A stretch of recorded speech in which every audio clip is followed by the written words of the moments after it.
SCP quando tem RET, como é que fica o CNPJ? Parece uma sopa de letrinhas, mas não é. A Sociedade em Conta de Participação, quando ela tem o regime especial de tributação, como é que fica a inscrição dessa obra no CNPJ? É disso que a gente vai falar aqui.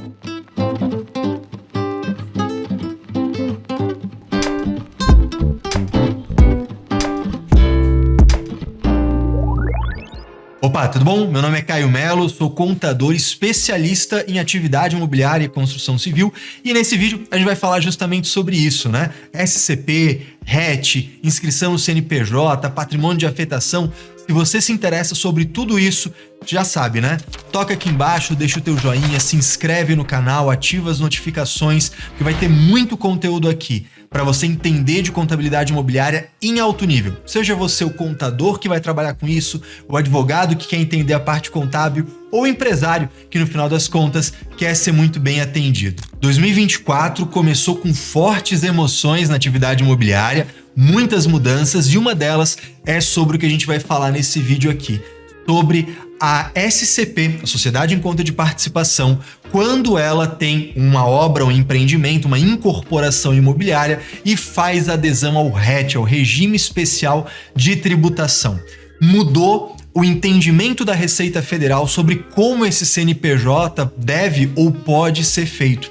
E isso tem muita relação com uma declaração, uma daquelas burocracias chatinhas que o contador faz, chamada DCTF. Eu vou te explicar tudo isso, fica tranquilo, esse vídeo vai até o final dele, com calma, com tranquilidade, que se mesmo que você não seja contador, que você não entenda dessa parte mais burocrática, vai fazer muito sentido para você.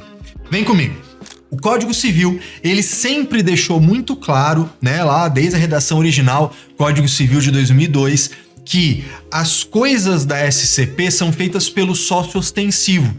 Ou seja, o sócio ostensivo, no nome do sócio ostensivo, no CNPJ do sócio ostensivo, sob responsabilidade ilimitada do sócio ostensivo. Portanto, sempre foi o entendimento, olha, se alguma coisa é feita pela SCP, é feita, na verdade, no nome e no CNPJ do sócio ostensivo. Documento de compra, documento de venda, registro de incorporação, tudo sempre foi feito no nome e no CNPJ do sócio ostensivo. Pois bem, só que a Receita Federal resolveu mudar o entendimento dela. Tô aqui na minha tela para eu não errar nenhuma letrinha dessa coisa toda. Ela publicou, a Receita Federal, o Ato Declaratório Executivo CODAC, número 20 de 2018. Isso foi publicado em outubro de 2018. E naquele momento mudou o entendimento sobre um aspecto específico, sobre justamente o tal do CNPJ, do RET, de uma SCP. Por que disso? Porque, olha, se tudo era feito no nome e no CNPJ do ostensivo, o que acontecia? A gente criou a SCP. Legal, então o sócio ostensivo tem um CNPJ, vamos imaginar assim, a raiz do CNPJ é toda X/1000 contra, né? Tinha lá o CNPJ do sócio ostensivo. A gente criava, e a gente ainda cria até hoje, o CNPJ da SCP, que é com uma outra raiz, né? Então vamos imaginar que a raiz Y/1000 contra. Ok? Então tem o CNPJ X, que é do ostensivo, e o CNPJ Y, que é da SCP. A gente sempre fez o CNPJ do RET da SCP como se fosse uma filial do CNPJ do ostensivo. Ora, se o imóvel está no nome do ostensivo lá no registro de imóveis, se a incorporação é registrada no cartório no nome do ostensivo, eu vou fazer o CNPJ do RET como se fosse uma filial do ostensivo. Era a coisa mais óbvia do mundo, né? E aqui uma pausa. Se você não faz ideia de que quando você tem o RET de uma incorporação, você tem que ter o CNPJ dessa obra afetada, aí isso é uma conversa em outro vídeo que eu vou deixar aqui na descrição, beleza? Mas volta lá, vamos voltar para nossa conversa. Então, quando houve a publicação em 2018 desse ato declaratório, e esse ato declaratório, olha que interessante, ele fala da DCTF, ele não fala de SCP diretamente. Então quando a gente bate o olho nele, tá escrito assim, ó, aprova a versão 3.5 do programa gerador da DCTF. Isso aqui não tem nada a ver com a minha área. Pois é, por isso que na minha rotina de atualização eu vejo tudo, porque pode estar lá no meio do caminho alguma coisa dizendo respeito ao que me interessa. E foi o que aconteceu aqui. Lá em outubro de 2018, artigo 1º, inciso 4, fala o seguinte, esse programa, né, aprovado, esse 3.5, lá naquela época, né, ele é aprovado para, inciso 4, no caso de incorporação submetida ao regime especial de tributação, que é o nosso caso aqui, inclusive o RET do Minha Casa Minha Vida, olha que interessante, executada por meio de uma SCP, é o nosso caso aqui, impedir que seja incluído no campo CNPJ da incorporação os códigos do RET, o 4095 do RET padrão, o 1068 do RET do Minha Casa Minha Vida, enfim, né? Fica impedido, né, que seja incluído no campo CNPJ da incorporação para esses códigos.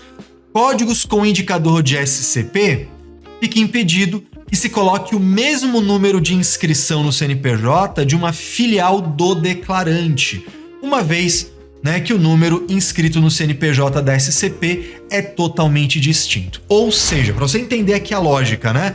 Nessa época, a Receita Federal estava falando o seguinte, o CNPJ do ostensivo tem a raiz X, que é quem vai fazer a declaração, a DCTF. Quando eu for preencher a DCTF e colocar lá o RET, o Regime Especial de Tributação, eu vou ter que colocar um CNPJ da obra. A raiz não pode ser a mesma, porque na cabeça da Receita Federal, o CNPJ do RET deveria, então, ser feito como se fosse filial da SCP, né? Ficar como raiz Y barra 2000 contra. Né? E aqui um parênteses, né? O CNPJ da obra afetada não é uma filial de verdade, né? É um número que fica como se fosse. É por isso que eu estou usando essa expressão aqui, beleza? Vamos lá então, vamos continuar aqui a nossa conversa. Bem, foi assim de 2018 para cá. Eu, pessoalmente, fui um dos primeiros a levantar essa lebre e dizer, se fizer daquele jeito antigo que a gente vinha fazendo, vai dar ruim, vai dar problema no cruzamento de informação, vai dar problema na hora de fazer a DCTF, porque vai dar um erro e você vai ter que ficar dando marretada, fazendo coisa errada. Qual foi o problema disso? A própria Receita Federal tinha dificuldade de entender uma norma da Receita Federal, né? Inclusive lá dentro da formação em contabilidade imobiliária, dentro da Tropa, que é o meu programa de mentoria de construção civil, a gente compartilhava justificativas para usar durante o processo. Porque o que acontecia? Você solicitava o processo da forma correta, de acordo com a Receita Federal, e ela negava isso, ela indeferia o processo, ou ela colocava em exigência. Então tinha que anexar uma justificativa usando o próprio ato declaratório executivo lá da Receita Federal de 2018, aí ela entendia, realmente tem que fazer desse jeito. Pois bem, tanto isso deu problema que a Receita Federal mudou de ideia. Um outro ato declaratório foi publicado em 2024. Nós estamos falando do ato declaratório executivo CORAT, né? É de uma outra coordenação, né? A coordenação de administração do crédito tributário, né? Antes era a coordenação de arrecadação e cobrança, então mudou a sigla, né? Mas é o ADE CORAT número 3 de 2024, publicado no finalzinho, no último dia, né, de fevereiro de 2024. Beleza? Quer dizer, mentira, não é o último dia, é o penúltimo, porque foi bissexto, né? Foi dia 28 de fevereiro. Fui fazer uma graça e me enrolei aqui. Vamos lá.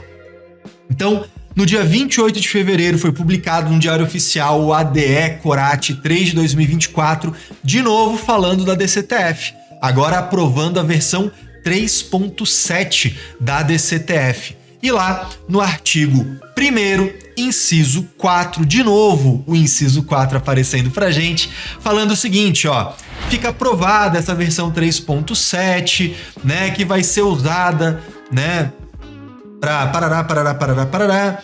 E aí vem o seguinte: permitir que, quando se tratar de débito do RET de uma SCP, o CNPJ da incorporação seja filial do CNPJ do declarante. Ou seja, a Receita Federal colocou o rabinho entre as pernas, mudou o entendimento para falar para a gente o seguinte: olha, quando for uma SCP que tem um RET, o CNPJ dessa obra que a gente fez adesão ao RET, esse CNPJ não precisa necessariamente ser como se fosse filial da SCP Raiz Y 2000 Contra. Ele pode ser como se fosse filial do sócio ostensivo, né? Raiz X / 2000 Contra, como a gente fazia lá antigamente, antes do fatídico ato declaratório de 2018.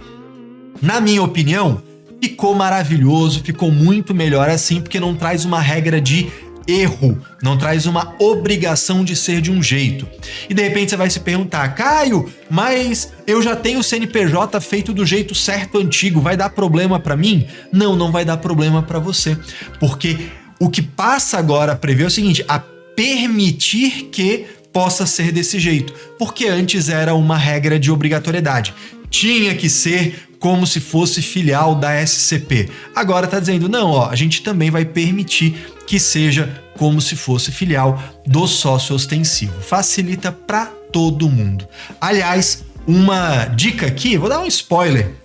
Também tivemos uma mudança muito interessante na atividade imobiliária sobre o RET e a forma que o CNPJ vai ser tirado a partir de julho de 2024. Mas isso é assunto para um outro vídeo. Se você quer saber sobre isso e ser notificado quando esse vídeo aparecer, já sabe, né? Toca aqui embaixo, deixa o teu joinha, se inscreve no canal, ativa as notificações para você ficar por dentro de tudo que acontece aqui no nosso canal.